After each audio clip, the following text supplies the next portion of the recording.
There's a moment in every home when something imperceptible shifts. The air feels slightly heavier. The energy doesn't quite flow. Nothing's wrong, and yet something isn't quite right. Most people never notice it, and even fewer trace it to the right cause. But in traditional feng shui, there's one object we're often blind to because it hides in plain sight. Not your door, not your windows, not your plants or altar. A clock. This simple object, often ignored, often positioned without thought, holds more power than we give it credit for. In the language of feng shui, a clock is not just a device for measuring time. It is a moving current of energy. It stirs, circulates, and directs qi.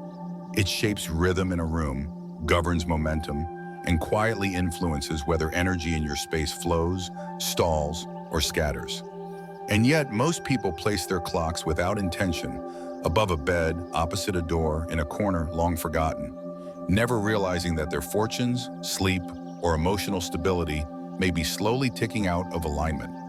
Today, we're going to look deeper, not through superstition, but through a lens that blends spatial awareness, energy logic, and ancestral design wisdom. We'll explore how the design, position, and presence of your clocks, yes, clocks, can be the reason your finances feel stuck, your sleep feels light, or your conversations seem to trail off in emptiness. I'll also show you what to do instead, where to place clocks to enhance harmony, what shapes to avoid, and how to listen to the unspoken rhythm they imprint onto your daily life. But before we continue, I'd like to ask for your support.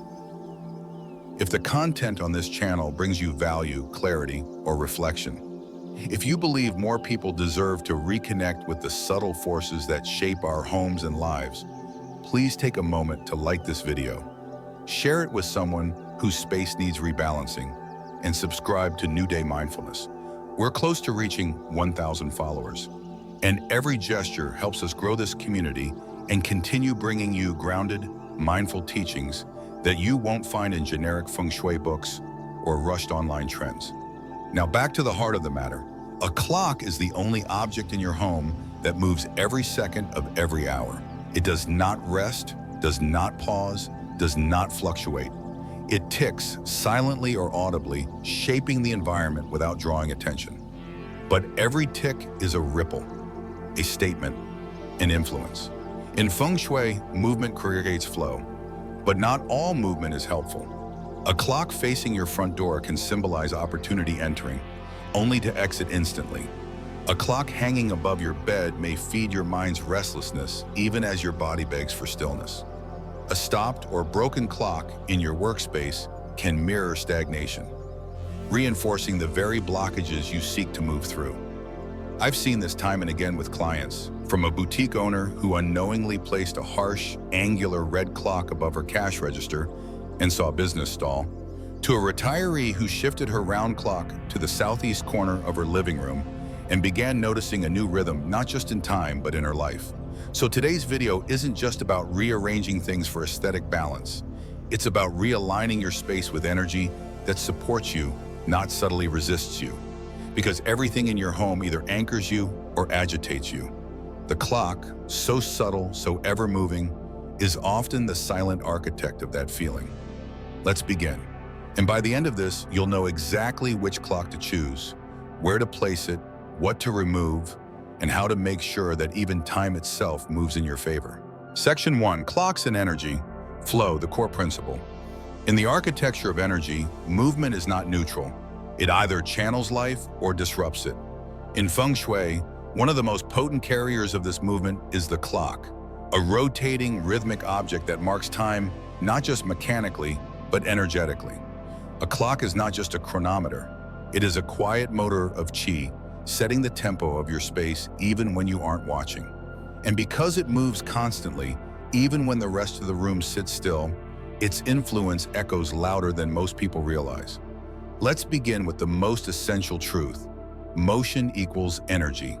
In feng shui, energy that is still is yin, restful, inward, grounding. Energy that moves is yang, active, external, awakening. A clock, by its very nature, embodies yang. Its hands tick forward, marking time, advancing seconds, pulling energy around with it. This motion, though subtle, creates ripples in the spatial energy field of your home. And where that ripple begins and where it lands can dramatically shift the tone of the environment. A clock, then, is not just a tool for timekeeping. It is an energetic compass. And like a water pipe, its orientation, speed, and function determine what flows and where it flows. Imagine a pipe channeling water into your living space. If that pipe is cracked, angled poorly, or spraying too hard, it doesn't bring nourishment. It causes damage, pressure, or imbalance. The same is true of your clock. Where it's placed, how it ticks, what it faces, and how loud it is all affect the flow of subtle energy in a room. Let's break that down more clearly. A clock on the east wall of a family room, symbolizing springtime, health, and new beginnings, supports upward movement and renewal.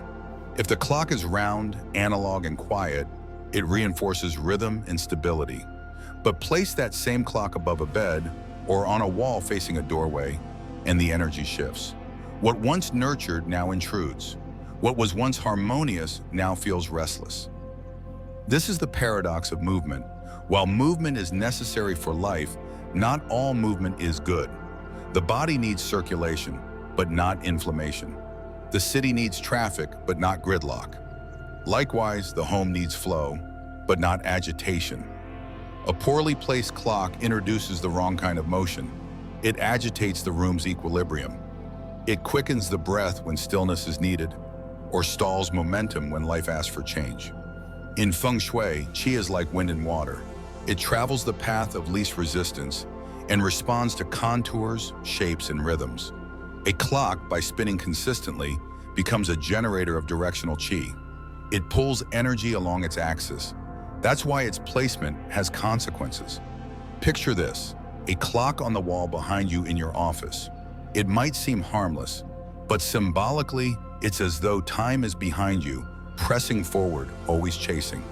The subconscious feels hunted by deadlines, by urgency, by pressure. Compare that to a clock placed slightly to the side, in your peripheral vision, not dominating your gaze, but gently guiding it. The energy becomes supportive rather than confrontational. Another scenario, a living room where the clock faces the main door. It might look balanced to the eye, but energetically, it sends a message. Time comes in and time leaves. And with time goes luck, goes fortune, goes opportunity. A visitor enters and sees time immediately, which might subtly cue them to move along, not stay. That message is invisible, but it is felt. Even more subtle is the ticking itself. A loud, sharp tick is not simply an auditory detail. It creates rhythmic stress. Just as a leaky faucet drives the nervous system into microtension, so too does the repetitive snap of a second hand unsettle the subconscious. Over time, this can create a low-level vibration of impatience, restlessness, or anxiety, especially in bedrooms, meditation spaces, or study areas that demand mental stillness. This brings us to the importance of frequency and volume. A sweeping second hand, smooth, silent gliding is far more supportive to harmonious Qi than a staccato tick. The quality of the movement affects the quality of the energy. Think of it this way. Would you prefer your internal state to be governed by a peaceful current or by a choppy, jittery tide? Now consider directionality. Just as mirrors should not face doors, they bounce energy out. Clocks should not dominate exit paths.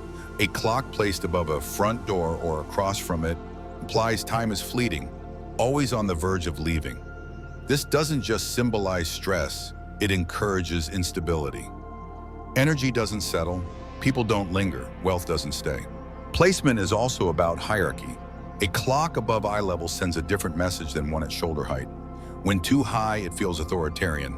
Time looms over us, like a judge. When placed too low, it lacks presence. It's forgotten, unanchored. The sweet spot is where it meets your field of awareness without dominating it. This allows you to relate to time rather than react to it. Then comes the matter of shape. In Feng Shui, shape is language. Round clocks symbolize continuity, flow, unity, excellent for social spaces, family rooms, dining areas. Square clocks evoke earth energy, structure, stability, containment, ideal for offices or study areas. But triangle-shaped clocks or abstract, jagged designs carry the energy of sharpness, competition, imbalance. They slice through qi rather than guiding it. These should be avoided entirely unless the room demands intense activation, which most homes do not. Color and material also matter. A metal frame in a metal-enhancing sector, like west or northwest, amplifies strength, discipline, and clarity. A wooden clock in the east nourishes vitality and health.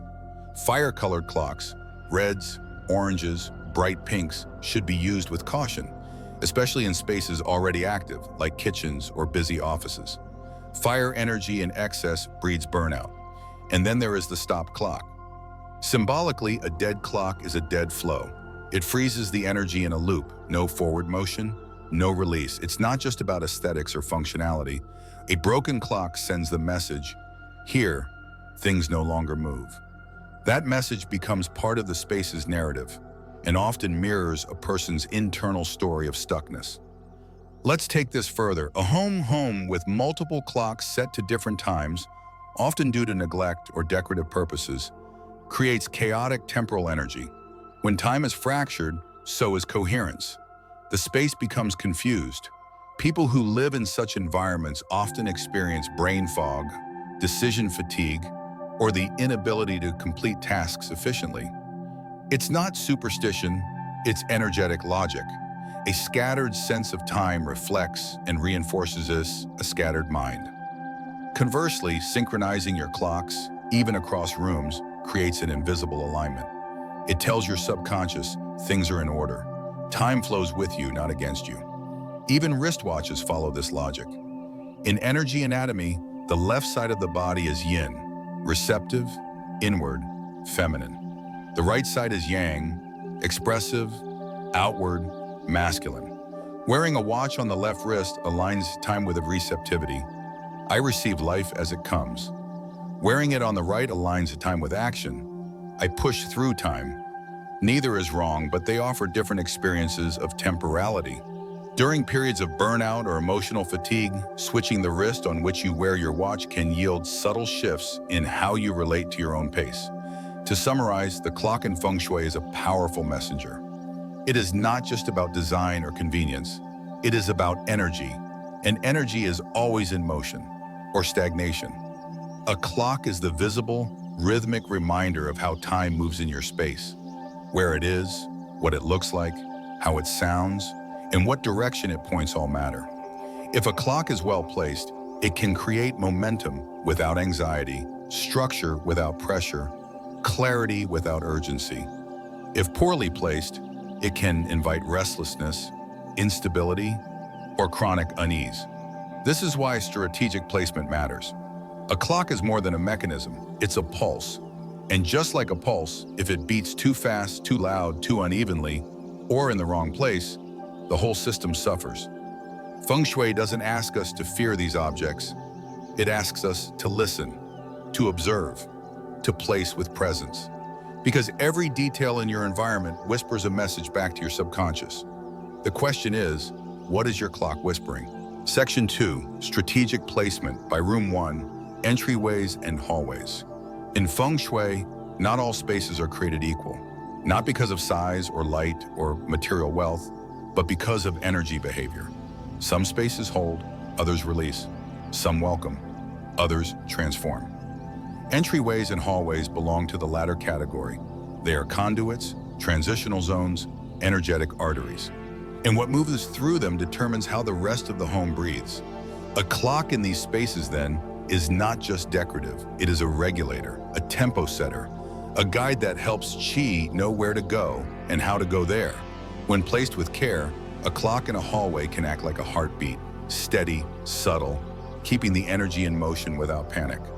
When placed thoughtlessly, however, especially directly facing the front door, it can resemble something quite different. A symbolic exhale of fortune, where time, energy, and luck slip quietly away from the home the moment they arrive. Let's begin at the threshold. The entryway is not just where people enter. It is where qi enters. In Feng Shui, the front door is called the mouth of qi. the main gateway through which energy, opportunity, and external life force enter your inner world. What meets that energy as it steps inside matters. Just as we are shaped by the first words we hear in the morning or the first breath we take before speaking, the home is shaped by what greets its energy at the door. Placing a clock directly facing the front door is considered one of the most disruptive configurations in residential feng shui, not because it looks odd, but because of what it communicates energetically. Imagine this. You step through the door and the first thing you see is time, a ticking clock, a countdown, a reminder that something is leaving, not staying. The subconscious message is powerful. You are on your way out.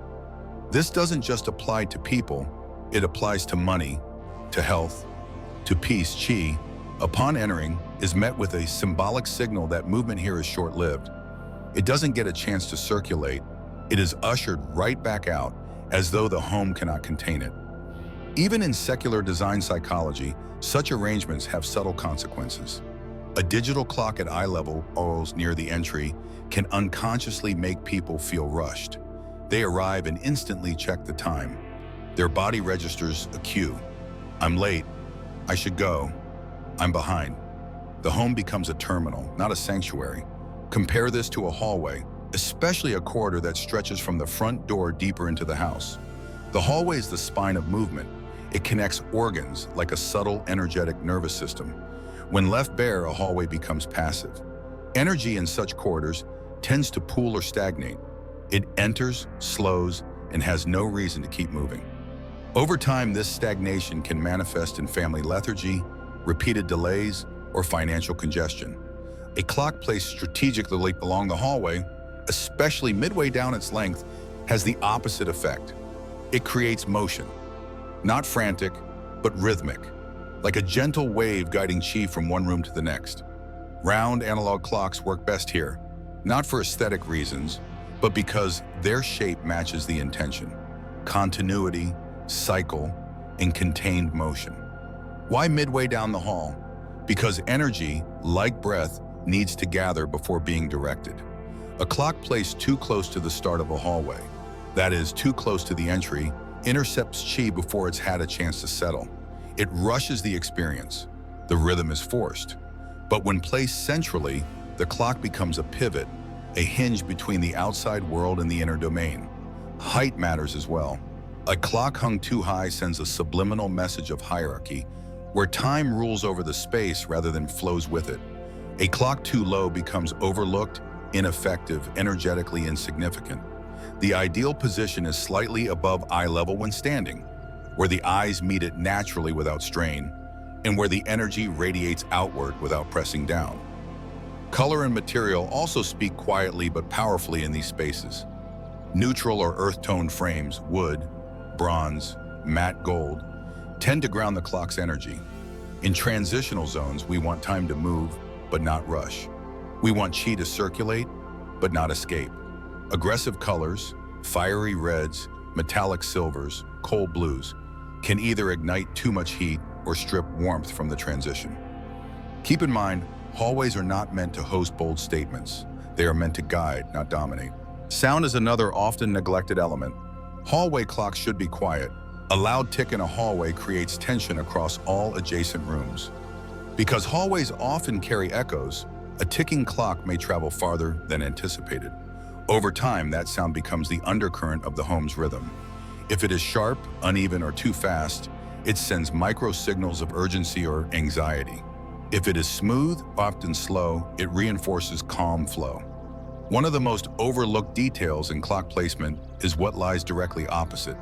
Just as mirrors reflect and multiply energy, a clock positioned opposite a door, a staircase, or a heavy visual feature will send qi bouncing unpredictably.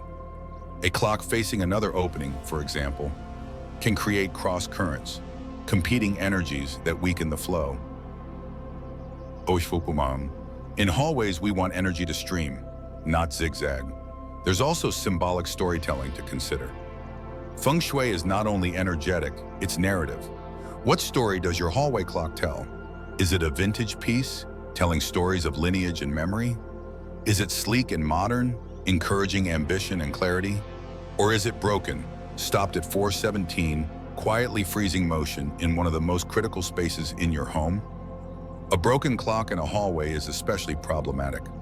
Unlike a broken object in a closet, a hallway item speaks directly to your movement through life. A dead clock here doesn't just stop time, it stops progress.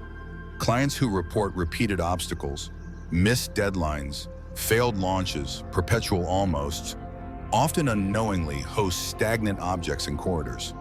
The fix? Not to buy a new clock immediately, but to remove the one that no longer contributes. Let the energy breathe. Then choose again, intentionally. Let's take a real-world case. A client in Los Angeles had a narrow hallway between her front door and living room.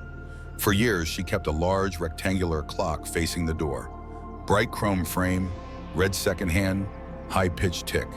She said she always felt rushed. That time was running out, that opportunities arrived but didn't linger. When we repositioned the clock midway down the hallway, replaced it with a round wooden analog model, and lowered it to eye level, things changed. Her meetings began to last longer. Her kids stopped arguing in the hallway, and she said, almost offhandedly, "The house feels less like an airport now." That's not magic, that's energetics made visible. There's also the emotional undertone to consider. Transitional spaces often carry emotional transitions too. Entryways are where we release the outside. Hallways are where we shift identity, from work mode to parent mode, from individual to collective. A well-placed clock here supports that inner rhythm. It doesn't demand, it accompanies. This is where Feng Shui extends beyond superstition into psychology. What we pass daily shapes us. What we walk by becomes part of our rhythm. And a clock, placed in a corridor, walked past multiple times a day, becomes a metronome of our unconscious state. What do you want that rhythm to be? If there's one design rule to extract from this entire reflection, it is this. In hallways, time should flow with you, not against you. Let the clock support that flow, not interrupt it. Let it guide gently, not dictate loudly. The hallway is not the star of the house. It's the current between scenes, the bridge between lives. And your clock is the boat that rides that current, quietly, invisibly, shaping how the house feels as it breathes. 2. Living room. The living room is where energy gathers. It is the hearth, not always literally, but emotionally. The place where voices overlap, where laughter lands and sometimes dissolves into silence. It's where guests feel your presence and your absence. It's where family energy coagulates into a shape, friction, togetherness, distance, and eventually becomes the home's dominant tone. In Feng Shui, the living room is the pulse of the home's public energy. It is where qi either circulates freely and joyfully or stagnates beneath the surface of polite interactions. A well-balanced living room is not just functional, it's energetically coherent. Every object, every line, every sound contributes to the orchestration of shared emotional tone. That's why the placement of a clock here holds unique power. A clock in the living room, when thoughtfully placed, can act like a conductor, quietly establishing rhythm, pacing dialogue, keeping emotional momentum without rush. But when placed carelessly, a clock becomes something else. A disruptor, a hidden pressure point, a mechanical reminder of time's burden in a space that should instead support presence. First, let's establish the nature of movement in a living room. Unlike the hallway, which channels energy from one place to another, the living room is where energy rests, mingles, and becomes shared. It is, in architectural Feng Shui, a yang space, but not as sharp as a kitchen or office. It is soft yang, open, but anchored by yin receptivity, conversation, contemplation, comfort. Movement in this space should be circular or spiraling, not linear or abrupt. And so, the form and location of your clock must mirror that principle. The ideal clock for a living room is analog, round, soft-moving, quiet. Digital clocks, especially large ones, introduce a harsh linearity. They force the eyes into a countdown or a fragmented reading of time. Analog clocks, by contrast, allow the perception of flow. They show time as a wheel, not a bar. And this is essential in a space where the goal is not urgency, but continuity. Between people, between emotions, between rest and alertness. Shape matters greatly. A round clock echoes the circular nature of gathering. It invites the eye to relax, to move slowly, to track time without anxiety. Square clocks are acceptable if the room already lacks grounding elements. But triangular, jagged, or overly stylized forms introduce visual instability. Clocks with protrusions, spikes, or sharp contrast in color act like energetic knives, cutting the field instead of holding it. Placement, however, is where symbolic function becomes direct energetic instruction. Never place a clock directly above the main seating area. Why? Because the clock's weight, literal and symbolic, then hangs above your most emotionally receptive posture. When we sit, we release the spine, the breath, the guard. A clock looming above creates downward pressure, often unrecognized but physically perceived. It gives the sensation that something is always on top of you, watching, ticking, judging. Over time, this can lead to subtle tension among family members, shorter conversations, fidgeting, emotional restlessness. Even more disruptive is a clock placed above a fireplace. The fireplace is the heart of warmth, symbolically the mouth of the dragon in Feng Shui terms. It generates comfort, social connection, and nourishment, not just thermally, but emotionally. Placing a timepiece above this warmth introduces contradiction. Fire flows, time segments. It dampens spontaneity. The space begins to feel curated, watched, even transactional. Instead, let your clock be a companion, not a supervisor. Place it on a side wall, ideally east or southeast facing. These directions, governed by wood energy, support growth, family harmony, and steady expansion. In 8 mansions theory, the east is associated with the Zhen trigram, representing the eldest son, thunder, and movement, and is considered auspicious for initiating new cycles. The southeast, Zun trigram, represents wind, wealth, and gentle growth. When your clock occupies these zones, it acts as a qi amplifier, not forcing movement, but encouraging it subtly. The energy becomes forward-oriented without becoming chaotic. Conversations last longer. Disagreements soften. Guests linger.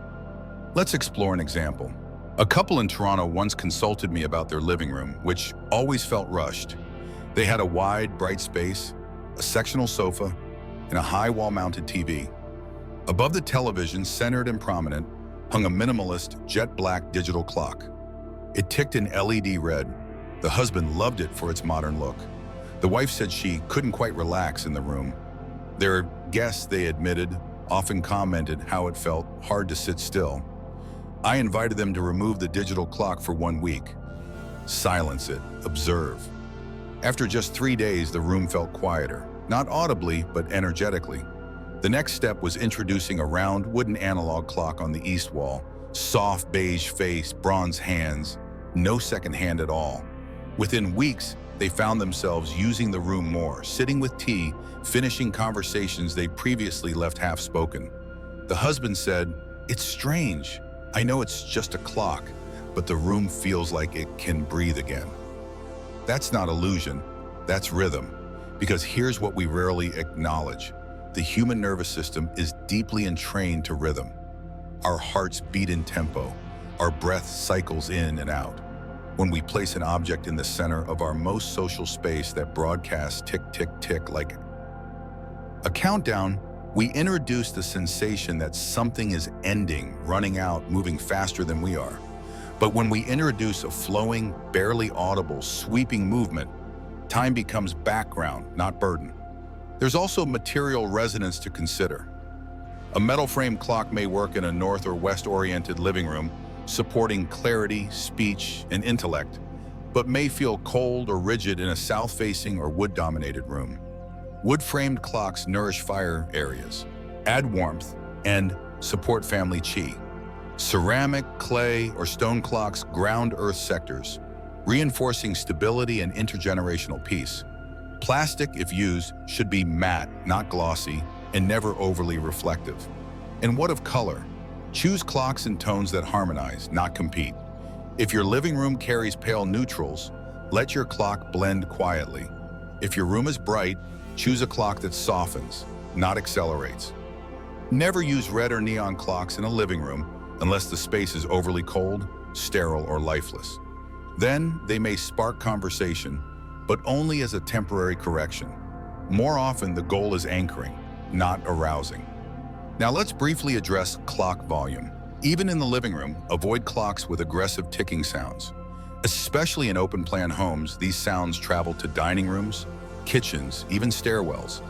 The brain registers rhythmic patterns unconsciously. A high-frequency tick can become the metronome of domestic life. And unless your family thrives on pace and punctuality, such ticks introduce edge. Soften the space with silence, or choose a silent sweep clock. Let people speak, not clocks. Finally, let's ask what we want the living room to feel like. Not simply well-decorated, not Instagrammable, but human. Do we want children to curl up here after school without feeling watched? Do we want friends to open up without time creeping behind their thoughts? Do we want to read, to stretch, to nap, to speak, to be, without feeling the constant pulse of urgency?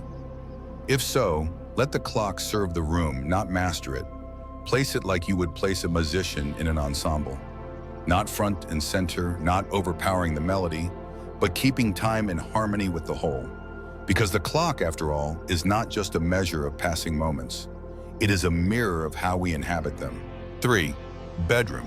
There is no room in the home more vulnerable, more sacred, more intimate than the bedroom. It is the container for surrender.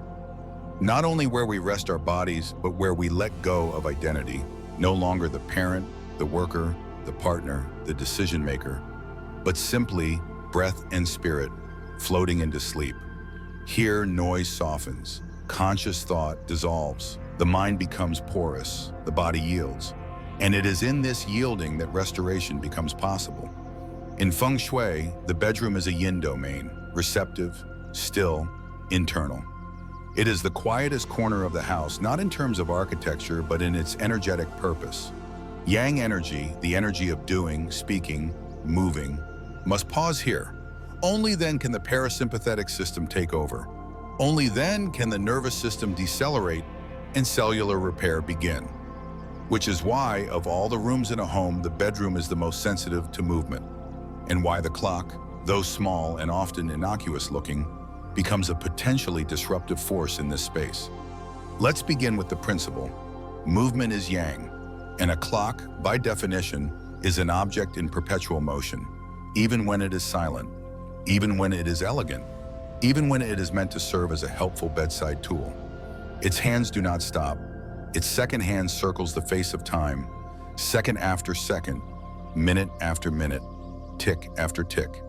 In other parts of the house, this rhythm may support energy circulation. But in the bedroom, it often becomes the silent saboteur of rest. It introduces a subtle but relentless signal. Something is moving here. Something is measuring. Something is counting. And that counting speaks to the part of the brain we are trying to put to sleep. Feng Shui is not superstition, it is pattern recognition.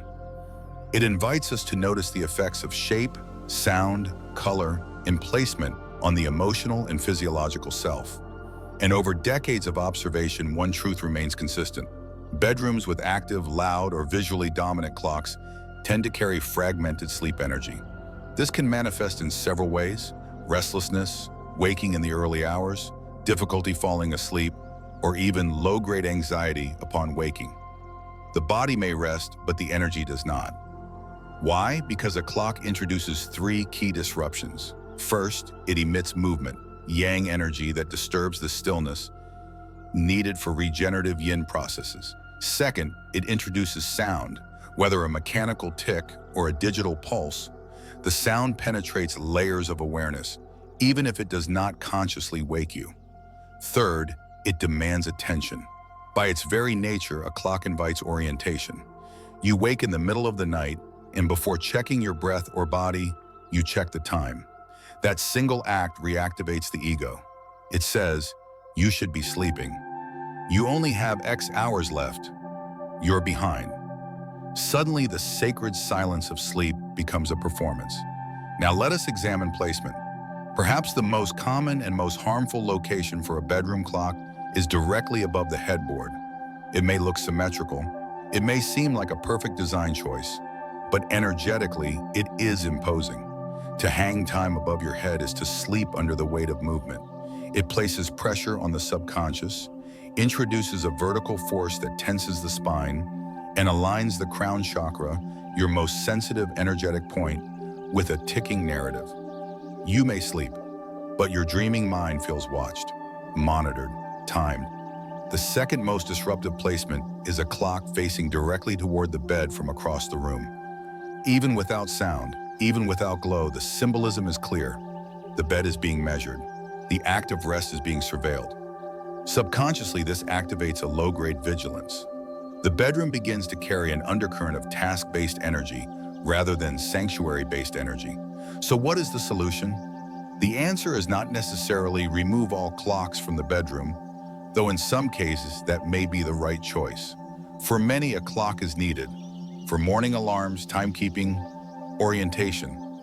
The question then becomes, how can we choose a clock that serves the body without disturbing the field? Here are the core principles. First, silence. Choose a clock with no ticking sound. Not soft ticking, no ticking. The mechanism should be a silent sweep or digital without audible pulse. This eliminates the rhythmic trigger that unsettles light sleepers. Second, scale. The clock should be small, nothing oversized, nothing dominant. It should not be the central visual feature of the room. Ideally, it blends into the environment rather than draws focus. A clock that disappears into the space becomes a tool. A clock that demands visual allegiance becomes a master. Third, placement. Place the clock away from the head of the bed, ideally to the side, on a nightstand, shelf, or low console that does not direct its face toward your body. If the bed is against the west wall, the clock can sit in the southeast corner, symbolizing a gentle rise of qi toward the morning. If you must hang a clock on a wall, place it at shoulder height or lower, never at eye level or higher. This reinforces the message. Time is present, but not overpowering. Fourth, color and form. Favor muted earth tone clocks in bedrooms. Think soft taupe, sand, slate, olive, or terracotta. These colors ground the nervous system. They match yin energy. They do not spike the visual field. Avoid red, especially in clocks. Red is the color of fire, activating, stimulating, aggressive. It burns through the very stillness sleep demands. A red clock, especially with sharp hands or glowing lights, acts as a beacon of urgency. Even if it's just symbolic, the brain receives the signal. Alert. Likewise, avoid triangle-shaped clocks or those with jagged edges, fractured numerals, or overly modernist designs that draw too much attention to themselves. Sharp forms in the bedroom slice the energetic field. They introduce angular qi that unsettles the emotional body. Round or oval clocks support continuity, softness, and cyclical awareness, the perfect companions to dreams. Now, a moment on digital clocks. Many people default to digital clocks in the bedroom, and while not inherently wrong, they come with their own considerations. Bright digital displays, especially red or blue light, have been shown to interfere with melatonin production, delaying the body's natural sleep onset. Additionally, digital time presents time numerically, not rhythmically, emphasizing exactness over flow. That can cause the mind to measure sleep rather than experience it. If a digital clock must be used, dim the display. Choose one with amber or soft white backlight. Cover it with a silk cloth when not needed. Let time retreat in the hours when the soul should be floating. Let's look at a real example. A woman in her 40s once told me she hadn't slept deeply in nearly a year. She attributed it to hormones, age, stress. But when we walked into her bedroom, the issue was immediately visible. Above her bed, a large minimalist wall clock. Matte black frame, white face, red hands. It ticked loudly, audible even from the hallway. I asked if she'd be willing to remove it for 1 week. She agreed, though skeptically. 2 nights later, she messaged, "I fell asleep in 12 minutes. I haven't done that since 2010. The clock wasn't the only factor in her insomnia, but it was the unseen variable, the noise beneath the noise. When removed, the room could return to its rhythm. So could she. And that's the truth we forget. Sleep is not something we do. It is something we allow. It happens when the space, the body, and the spirit come into coherence. And every object in the bedroom either helps or hinders that reunion. The clock, especially, carries symbolic weight. It measures time. And if that measurement sits too close to our resting heart, it makes us feel, however subtly, that even in rest, we must keep up. Let go of that. Let the bedroom be timeless. Let the clock serve you, but not steer you. Let the moment be enough. 4. Study or work area. Every environment has a voice. Some spaces speak in whispers, quiet corners meant for introspection. Others speak in rhythm, pulsing with activity, decision, and momentum. The study or workspace belongs to this second category, but unlike a kitchen or a conference room, it doesn't roar. It hums. It needs movement, but not noise. Direction, but not chaos. In this context, time becomes more than a schedule. It becomes architecture. And the clock, if chosen wisely, becomes the tool that holds that architecture together. The study or work area, whether it's a corner of your bedroom, a designated office, or a small desk in a sunlit hallway, is a zone of clarity. It's the place where your thoughts try to take form through writing, planning, solving, or imagining. And thought, while internal, is still movement, a current, an invisible momentum that needs structure to flow. In Feng Shui, clocks in the study represent this structure. They are not merely functional. They are energetic signposts. Time in this space must support the mind's forward motion without agitating it. A well-placed clock in a workspace sharpens focus, reinforces task management, and encourages accountability. A poorly chosen one, by contrast, can lead to mental fatigue, decision fatigue, and time anxiety. Let's begin with directional influence. The most favorable placement for a clock in the study is on the north wall. This is not arbitrary. The north in classical Feng Shui is governed by the water element, symbolizing wisdom, flow, and career energy. Water supports the mind's ability to navigate complexity. It smooths transitions between thoughts. When paired with a quiet, circular movement, such as that of a well-chosen clock, it helps the mind enter what modern psychology now calls deep work or flow state, an immersive, non-distracted focus zone where creative and analytical tasks unfold most efficiently. Placing the clock on the north wall helps subtly pull the eyes and the mind into alignment with that flow. It serves as a stabilizer, not a distraction.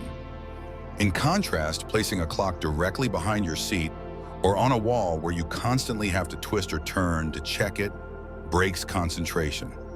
It fragments your physical alignment and metaphorically pulls your energy backward. When we're working or thinking, we want time ahead of us, not breathing down our neck. Shape and form reinforce this structure. Round clocks are ideal in study zones where flow, creativity, and emotional ease are needed. They keep energy cyclical. They help writers, designers, and educators stay in a gentle loop of expansion. The circular form mirrors the ideation process: concept, expansion, revision, refinement. The absence of corners helps eliminate cognitive edges, mental blocks, or pressure points. Square clocks are suitable when the work requires rigor, logic, and firm deadlines. Accounting, law, operations, research. Square form represents earth energy, grounded, supportive, structured. It helps linear thinkers stay on task. It also subtly creates boundaries: beginning, middle, end. If you often struggle with procrastination or multitasking, a square-shaped clock, especially in natural wood or neutral stone tones, can help reinforce containment. Avoid abstract, asymmetrical, or aggressively modern clock designs in this space. While visually striking, they destabilize energetic rhythm. Clocks with fragmented numerals, sharp protrusions, or chaotic tick patterns interrupt the mental field. Even if they match your aesthetic taste, they clash with cognitive flow. A beautiful but mentally disruptive object is still a disruption. Color selection too deserves attention. Choose clock colors that support the type of work being done. For example, blue or black watercolors, ideal for writers, analysts, researchers, promotes intellectual depth and quiet focus. Green or brown, wood colors, perfect for educators, coaches, and wellness practitioners. Supports growth, insight, and nurturing. Beige, tan, or yellow, earth colors, excellent for legal professionals, consultants, and planners. Encourages stability and coherence. White or gray, metal colors. Good for architects, mathematicians, editors, clarifies logic and precision. Red or orange, fire colors. Rarely advised unless the space is emotionally flat or overly rigid. Use sparingly to spark motivation, not dominate it. Beyond color and shape, the true test of a clock's fit for your study lies in its sound. Sound is a threshold of consciousness. It bridges the external world and the mind's inner movements. In a space designed for work, the wrong sound becomes a psychological leak. Loud ticking clocks, particularly those with mechanical, high-pitched ticks, do not merely interrupt silence. They become an auditory metronome against which the brain begins to race. The result?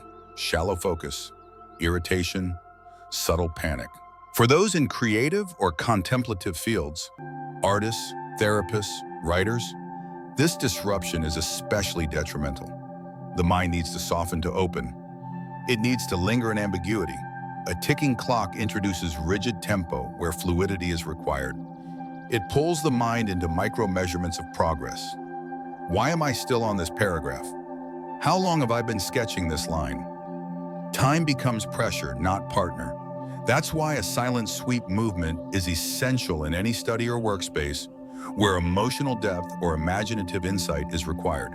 These clocks don't just tell time, they allow it. They permit the mind to settle into its own pace rather than drag it into a competitive sprint. Let's talk briefly about digital clocks. Digital clocks in workspaces can be functional, but they carry symbolic weight. Their numerical display represents precision, beneficial in fields like accounting or programming, where time blocking and punctuality matter. But for softer creative tasks, digital clocks can feel clinical, even aggressive. They promote time as quantity, not quality.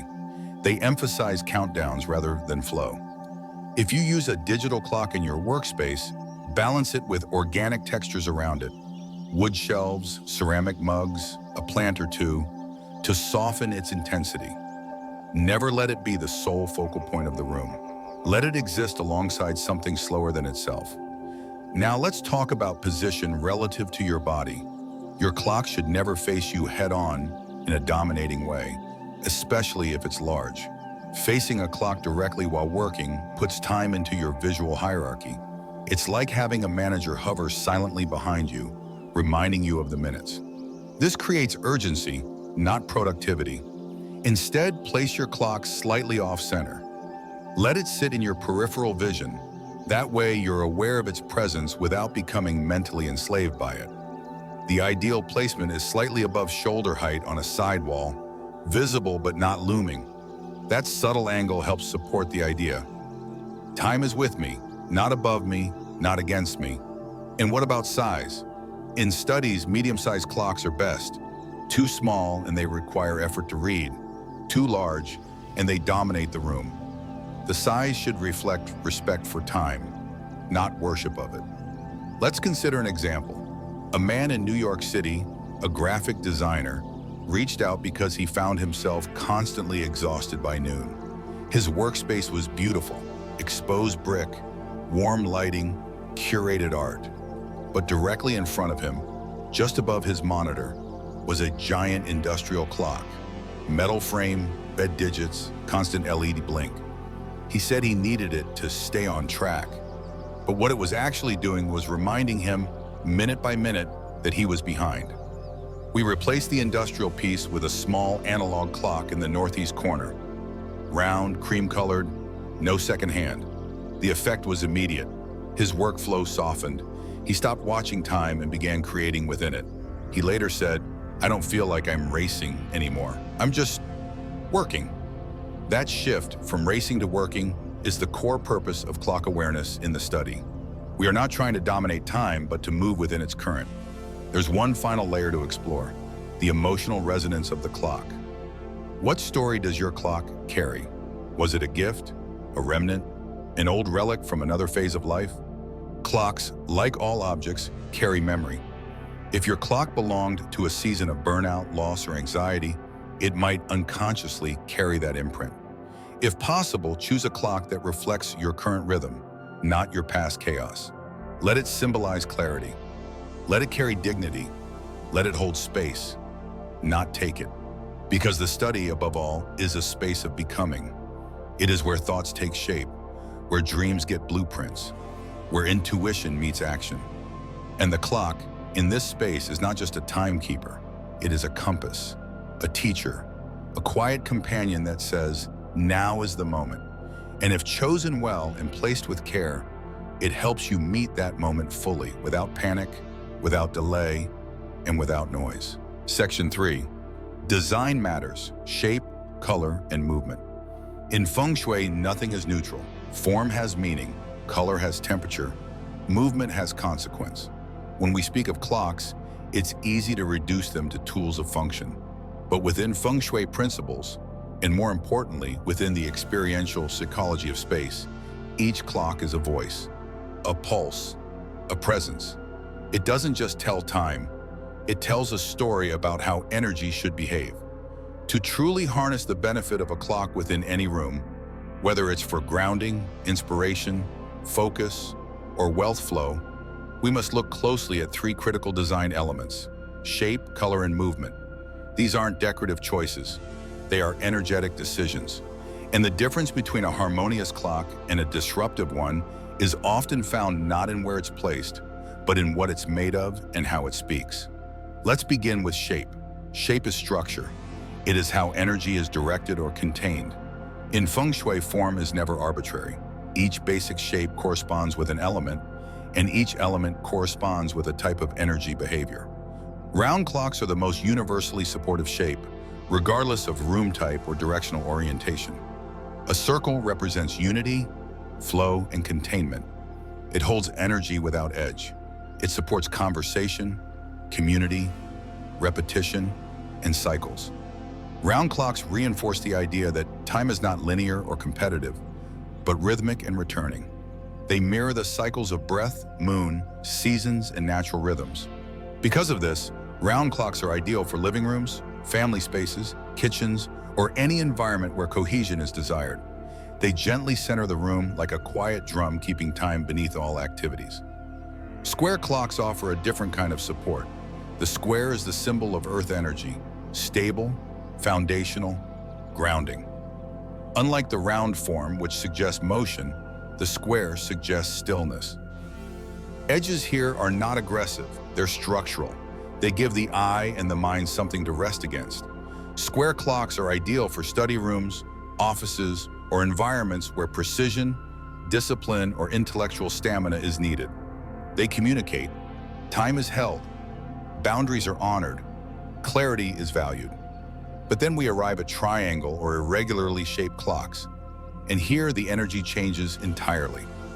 Triangular clocks, especially those with pointed angles, sharp hands, or fractured geometry, introduce what is known in Feng Shui as shachi, cutting, disruptive, or aggressive energy.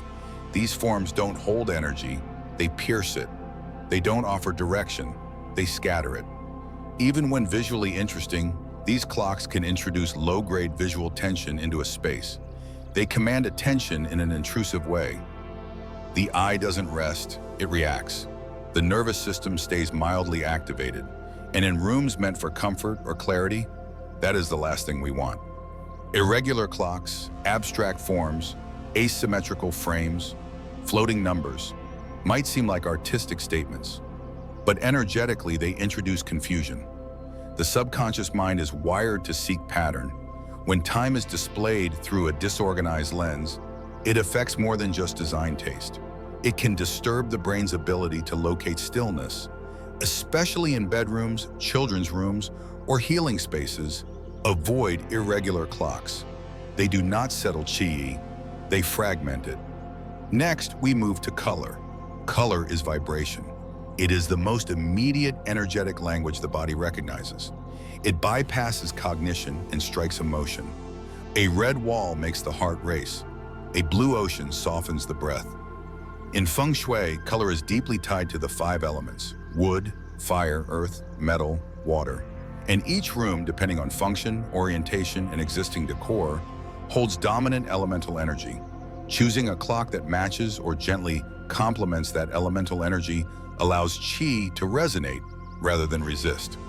In wood-dominant rooms, space is filled with vertical lines, plants, bookshelves, green tones. The supportive clock colors are green and brown. Wood supports growth, expansion, creativity. A green or wooden frame clock here strengthens the upward current. It fuels ambition, it feeds vitality. These rooms are often studies, reading nooks, or family-oriented rooms where development and nurturance are central.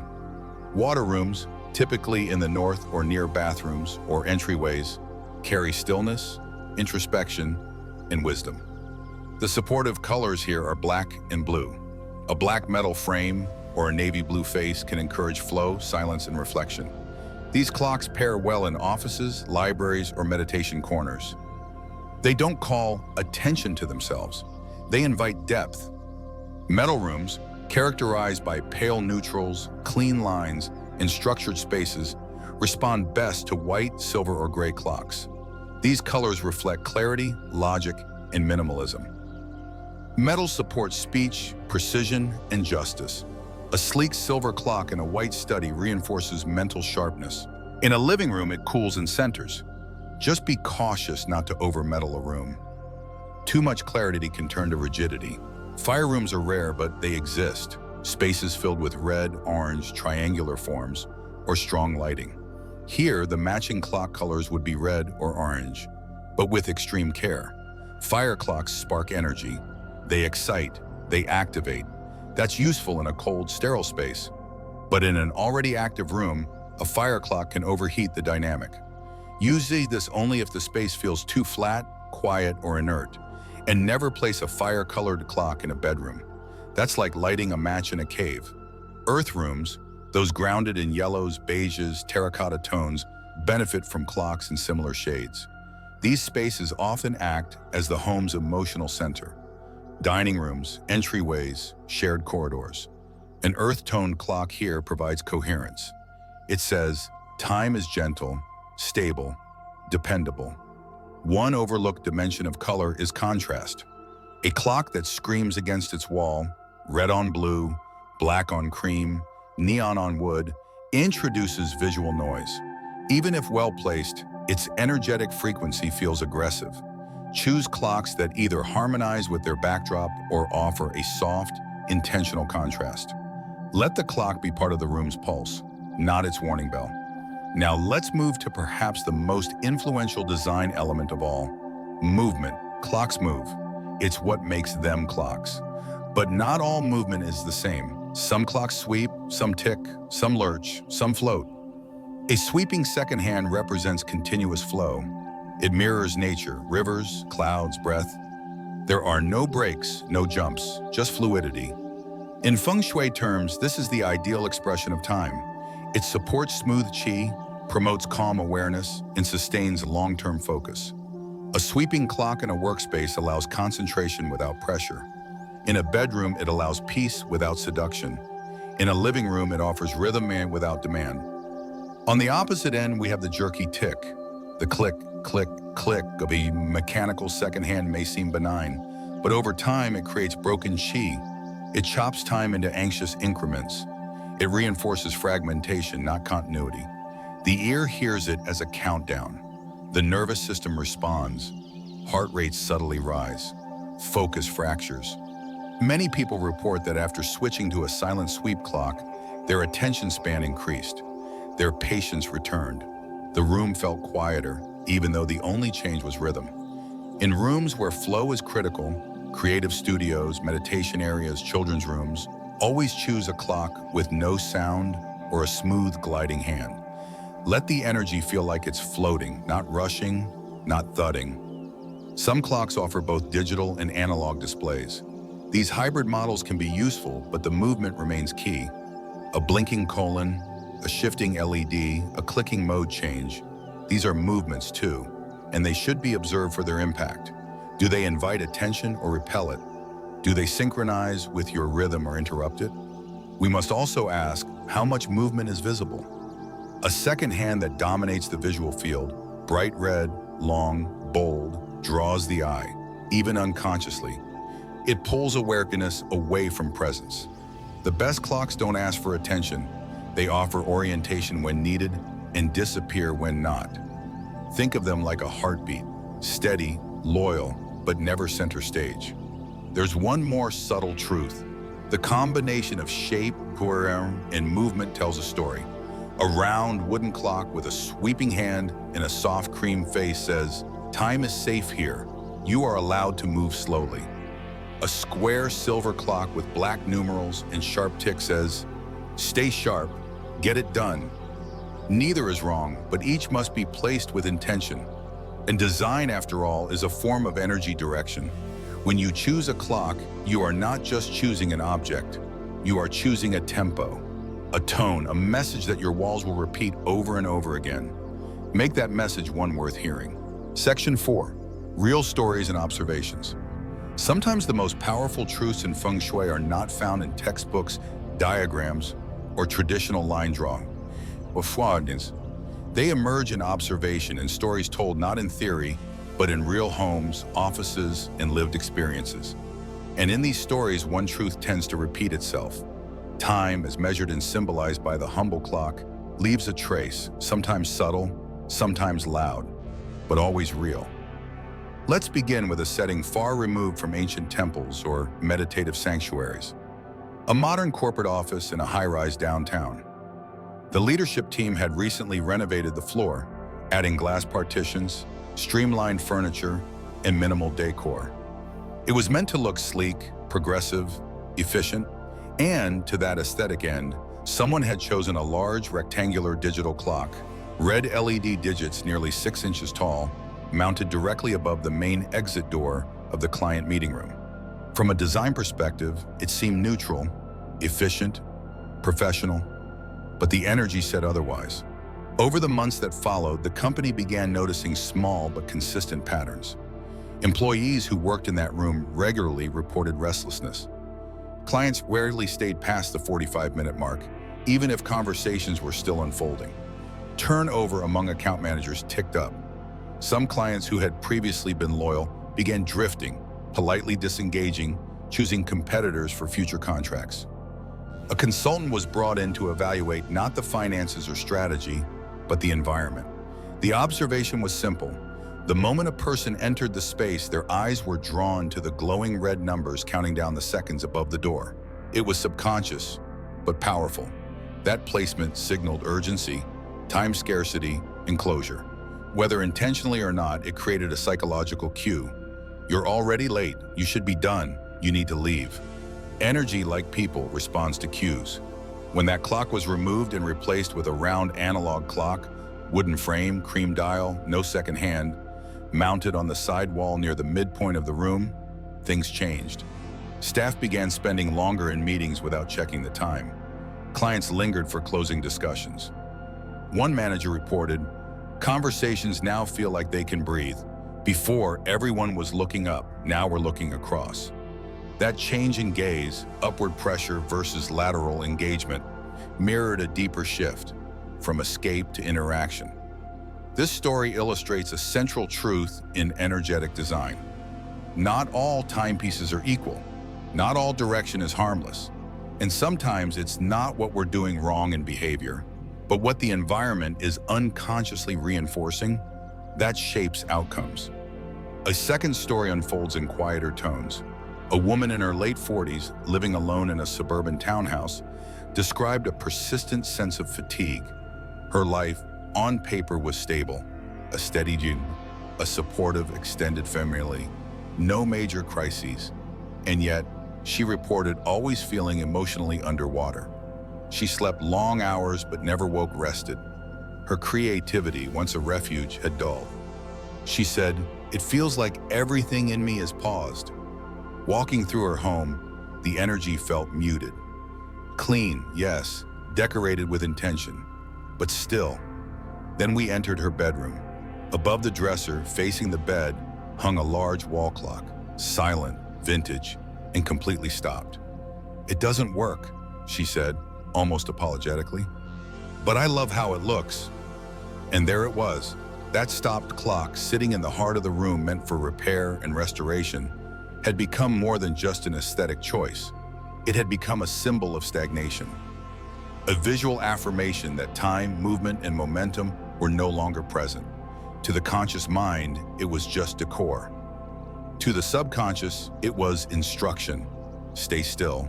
Don't move forward. Wait. This isn't about mystical thinking, it's about symbolic coherence. When an object that is meant to move ceases to move, but remains on display, it tells the body that something fundamental is off. In Feng Shui, a broken object is more than a material issue. It is energetic drag.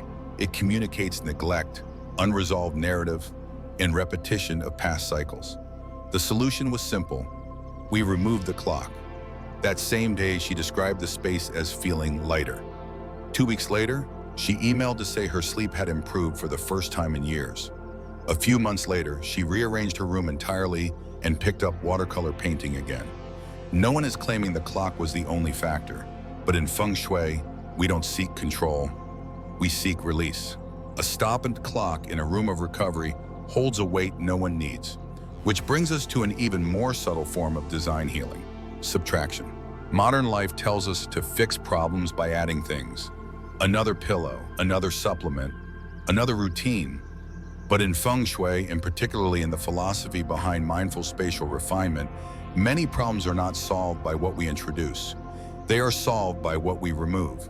In homes cluttered with decorative items that have no energetic function, clocks often go unnoticed. A bold black timepiece with overly large numbers. A noisy vintage clock with inconsistent chimes. A novelty clock in a kitchen that draws constant comments but subtly disrupts appetite and ease. These objects don't scream dysfunction, but they whisper imbalance. And over time, those whispers accumulate. Sometimes the most healing act is simply this: noticing what no longer serves, noticing what feels heavy when you enter the room, noticing what your eye always lands on, but not with comfort, then quietly, gently letting it go. There's a third story worth telling here. It's not about misplacement or stillness, but about tempo. A small home-based consulting firm had their office space set up in a converted bedroom. It was compact, functional, and well-organized. But client calls often ended in conflict or confusion. Staff felt that their mental rhythm always got thrown off. The founder, a thoughtful woman with a background in psychology, couldn't figure it out until she rewatched video call footage. In almost every meeting, participants' eyes kept darting towards something just out of frame. The culprit? A wall clock with a loud, high-pitched tick-tick-tick, positioned directly beside the camera. For those on Zoom, the sound was nearly imperceptible, but in the room it was constant. The ticking, while seemingly minor, disrupted processing rhythm. People felt pressure. The staff's cognitive flow was being interrupted by mechanical insistence. It was, as one employee later said, like trying to finish a sentence with someone snapping their fingers behind you. The fix, a silent, sweep hand clock mounted out of sight but within reach. The difference, once again, was not magical. It was energetic hygiene. And just like a clean window lets in more light, a quiet clock lets in more thought. These stories, while distinct, share one lesson. Sometimes energy doesn't need enhancement. It needs decluttering. Sometimes design isn't about beauty, it's about breath. Sometimes the most important object in a room is the one that's quietly harming the room, and once removed, allows everything else to work as intended. In Feng Shui, the clock is not just a timekeeper.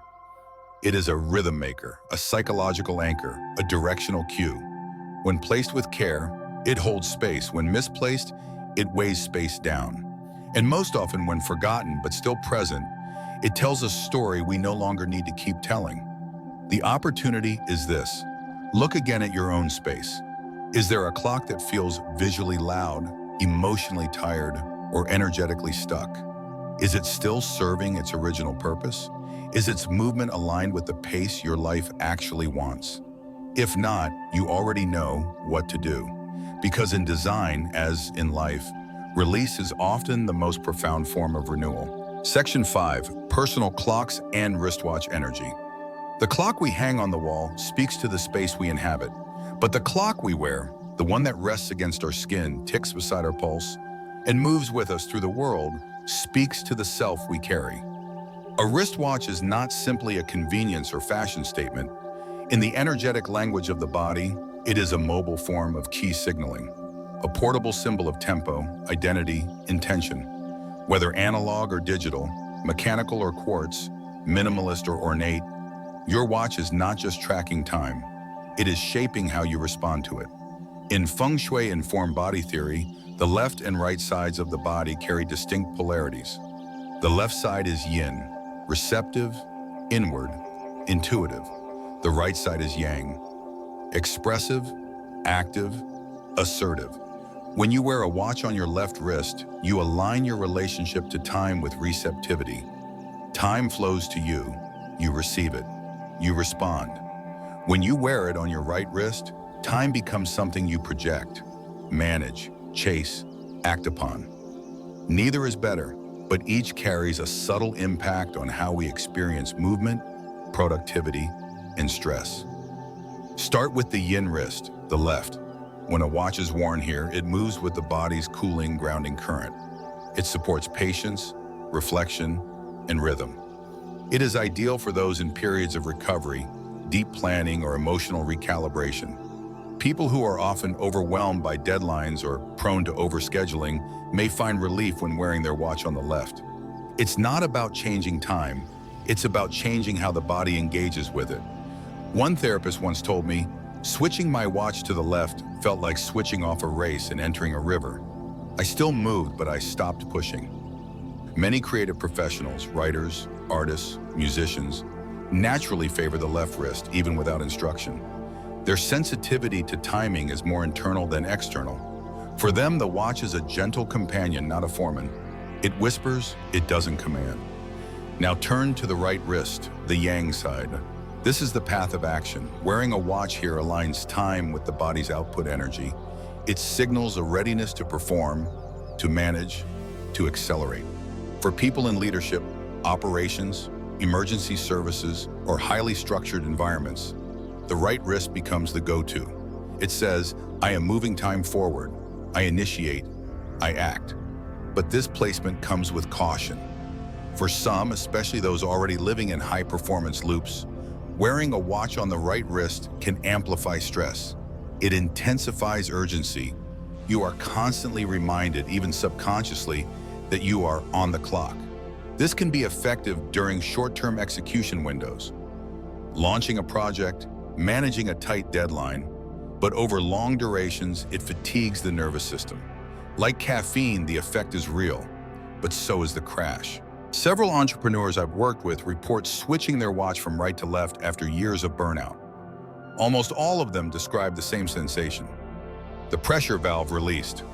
Time stopped barking, one said. It just walked beside me again. The positioning of the watch also influences attention and subconscious associations. On the left, the motion of checking time crosses the heart, the body's core. It's reflective, self-referencing. On the right, checking time becomes an outward gesture, arm extended, chest closed. It's a glance toward departure, task, or performance. These body cues may seem subtle, but repeated hundreds of times a day, they imprint deep psychological patterns. Now let's speak to transition. There are seasons in life when our relationship to time needs to change. These are the moments where old rhythms no longer serve. After a breakup, before a move, when changing careers, when leaving a chapter behind, or entering something unknown. During these transitional periods, switching the wrist on which you wear your watch is a powerful, low-effort recalibration tool. It tells your body, we're entering a new relationship with time. We are no longer reacting, we are choosing. It's an anchor, a signal, a small but potent act of redirection. One woman, a performance coach and mother of two, described switching her watch from right to left during a 6-month sabbatical. I needed to learn how to rest, she said. I didn't realize how aggressive I had become with my own time. The switch reminded me to soften. even when nothing else did. Even if you don't wear a watch regularly, experimenting with this polarity can yield insight. Try this. For 1 week, wear a watch on your left wrist. At the end of each day, note how you responded to tasks, interruptions, and downtime. Did time feel expansive? Did you feel more available to yourself? Then switch to the right wrist. Observe again. Did your pacing change? Did decisions feel faster but more pressured? You are not trying to choose a winner. You are learning your own internal time signature. Because everyone's relationship to time is unique. Some of us view it as a friend, others a chase. Some live in the memory of time lost, others in the fantasy of time gained. The watch does not change the hours, but it does change how the body meets those hours. Its design too matters. Analog watches, especially with a sweeping second hand, mirror nature's rhythms. They support intuitive timing. They allow the brain to track flow, not fragmentation. They're ideal for people who need to feel time rather than measure it. Digital watches, by contrast, break time into units. They are effective for schedule-based roles, but they reinforce a discrete, segmented view of the day. Used wisely, they sharpen. Used excessively, they create fatigue. Even the weight of the watch speaks. A heavy watch signals status, presence, authority. A lightweight band says flexibility, ease, adaptability. Leather warms, metal sharpens, cloth softens. These are not fashion notes. They are energy carriers. In Feng Shui, when we refer to carrying a clock, we're not always speaking metaphorically. You are literally carrying time on your body. Its placement, style, rhythm, and polarity all contribute to how you experience and shape your day. Which wrist carries your story now? And what would happen if you let the other one speak? There is no such thing as a neutral object in your home. Everything either holds your energy or slowly drains it. And the clock, so familiar, so easily overlooked, may be quietly doing more than marking your minutes. It may be shaping your mood, your pace, your sleep, your connection to the space you call home.